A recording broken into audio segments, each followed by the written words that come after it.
যুদ্ধক্ষেত্রে শত্রুপক্ষকে ধরাশায়ী করতে নানান কৌশল অবলম্বন করছে ইরান। ইসরায়েলের সঙ্গে চলমান সংঘাতে এবার সিসিটিভি হয়ে উঠেছে ইরানের গোপন হাতিয়ার। ইসরায়েলের দাবি, তেল আবিব সহ বিভিন্ন শহরের সিসিটিভি হ্যাক করে ব্যবহার করছে ইরান।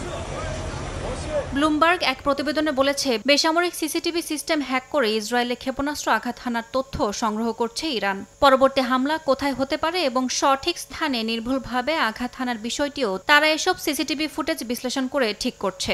ইসরায়েলের সাবেক সাইবার ডিরেক্টর, সাবেক উপপরিচালক রাফায়েল ফ্রাঙ্কো দাবি করেন, গত কয়েকদিন ধরে ইরান ক্যামেরা হ্যাক করে তথ্য সংগ্রহ করতে চাইছে কোথায় ঠিকভাবে ক্ষেপণাস্ত্র আঘাত হেনেছে। ব্লুমবার্গ বলছে, সিসিটিভি ব্যবহারকারীদের অনেকে এখনও ডিফল্ট পাসওয়ার্ড বদলাননি, যা হ্যাকারদের জন্য কাজটি আরও সহজ করে দিয়েছে। শুধু তাই নয়, অনেক বাসিন্দা ক্যামেরার ফুটেজ অনলাইনে সরাসরি সম্প্রচার করেন, যা ইরানকে সুবিধা দিচ্ছে। 2022 সালের এক প্রতিবেদনে উঠে আসে, ইসরায়েলের 66,000 ক্যামেরার নিরাপত্তাই ছিল দুর্বল। এসব সিসি ক্যামেরা থেকে পাওয়া তথ্য সামরিক ঘাঁটি, সীমান্ত কিংবা শহরে সেনা চলাচলের বিষয়গুলো ইরানের কাছে উন্মুক্ত করে দেয়।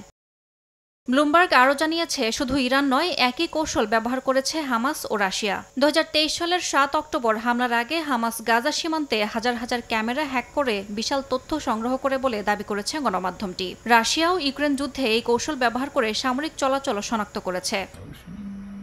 গত 18 জুন ইরানের দুটি প্রধান ব্যাংকে ভয়াবহ সাইবার হামলা চালায় ইসরায়েলের হ্যাকিং গ্রুপ প্রিডেটরি স্প্যারো। বিশ্লেষকদের মতে এটি ছিল এক পরিকল্পিত ডিজিটাল আক্রমণ। এরই ধারাবাহিকতায় এখন ইরানও ক্যামেরা হ্যাক করে সুনির্দিষ্ট হামলার লক্ষ্য ঠিক করছে। ইয়াসমিন অনন্যা, সময় সংবাদ।